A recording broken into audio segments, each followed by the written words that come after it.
10 শ্রেণীর মানুষের নামাজ আল্লাহর দরবারে কবুল হবে না। এক শ্রেণীর মানুষ যারা বিনা কারণে জামাত ছেড়ে দেয়, তাদের নামাজ আল্লাহর দরবারে কবুল হবে না। বিনা কারণে যারা জামাত ছেড়ে দেয়, অনেক মানুষ আছে একটু হাতের কাজটা কষি করে নি, একটু পরে গিয়ে জামাতের নামাজ আদায় করব। এভাবে করতে করতে জামাতের সময় শেষ, নামাজের সময় শেষ হয়ে যায়। পরে যখন আসে সে একা একা নামাজ আদায় করে। চাইলে ওই ব্যক্তি জামাতে নামাজ আদায় করতে পারত, কিন্তু ইচ্ছা করেই জামাত ছেড়ে দিল। তার জীবনে যত রাকাতি নামাজ পড়ুক না কেন, ইচ্ছা করে জামাত ছেড়ে দেওয়ার কারণে তার নামাজ আর কবুল হবে না। পরে যদি 50 রাকাত নামাজ পড়ে, তার নামাজ কবুল হবে না। কারণ বিনা কারণে যদি কেউ জামাত ছেড়ে দেয়, তার নামাজও হবে না। বিনা কারণে জামাত ছাড়ার কয়েকটা মাধ্যম হলো, আজান দেওয়ার সঙ্গে সঙ্গে আল্লাহ রসুল সাল্লাল্লাহু আলাইহি ওয়াসাল্লাম বলছেন, যখন মসজিদে আজানের সময় হয়, আমি মুয়াজ্জিনের বলি আজান দাও, একামত দাও। একামত দিয়ে অন্য মানুষকে ইমামতি করার জন্য নিযুক্ত করে আমি রসুল কিছু যুবকদেরকে ডেকে নিয়ে গ্রামে বাহির হই।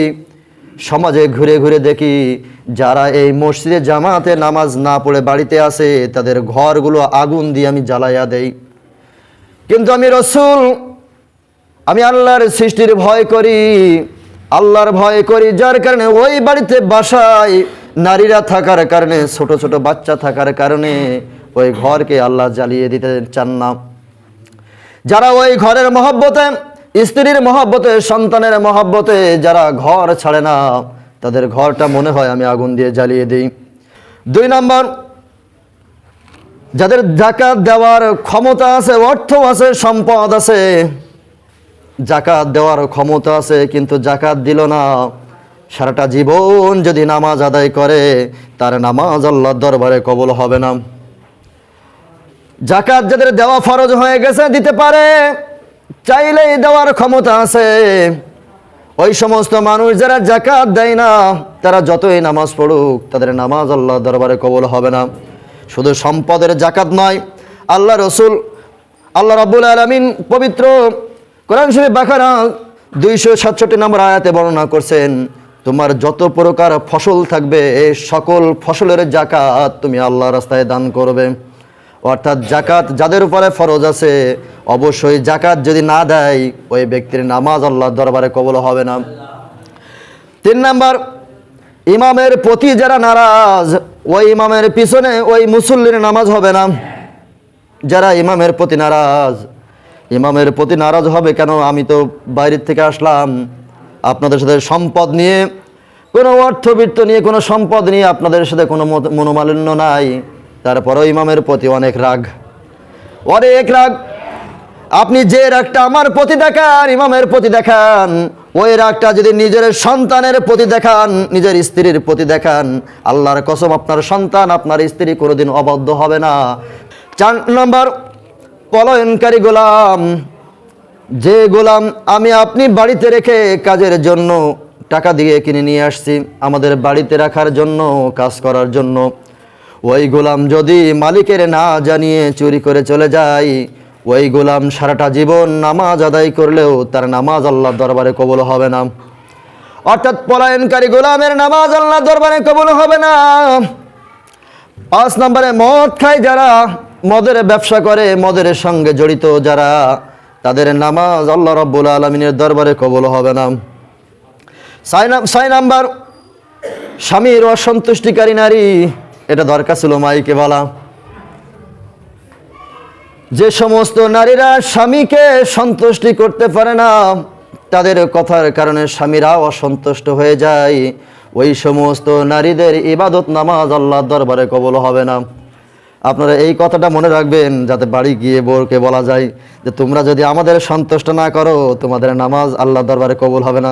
7 নম্বর, উন্না ছাড়া নামাজ হবে না। অনেক মহিলার নাম শুনি, আমাদের কাছে ফতোয়া জিজ্ঞাসা করে, শাড়ি পরে, বোরকা পরে, যাই পরুক না কেন, মাথায় এক্সট্রাভাবে উন্না হিজাব যদি না জড়ায়, তার নামাজ হবে না। মহিলাদের অবশ্যই উন্নার প্রয়োজন। মাথার চুলগুলো এমনভাবে আগলে রাখবে যাতে চুলগুলো না দেখা যায়। মহিলাদের ওন্না ছাড়া নামাজ হবে না। 8 নম্বর, যারা জালেম জুলুম করে মানুষের প্রতি তাদের নামাজ কবুল হবে না। বাংলাদেশ যত মানুষ আছে, বিশেষ করে আমাদের বাংলাদেশে দেখা যায় জালেমের অভাব নেই।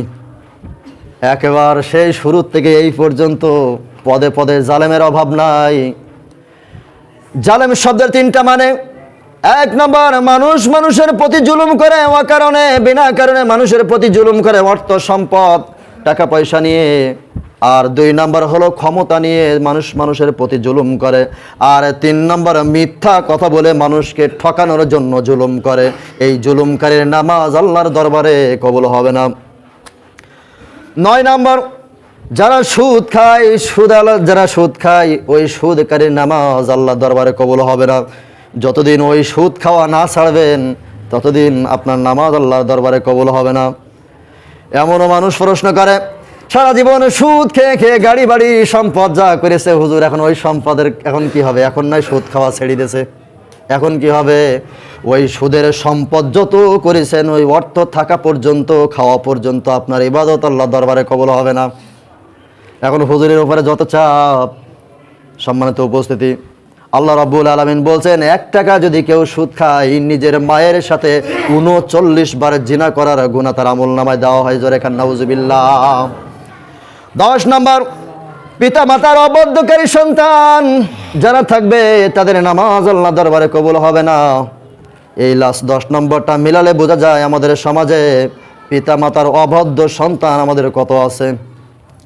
পিতা মাতার অবাধ্য সন্তান যারা হবে, সন্তান যারা থাকবে, আল্লাহ রাব্বুল আলামিনের দরবারে তাদের ইবাদত কবুল হবে না। সম্মানিত উপস্থিতি, এই 10 শ্রেণীর মানুষের নামাজ কবুল হবে না।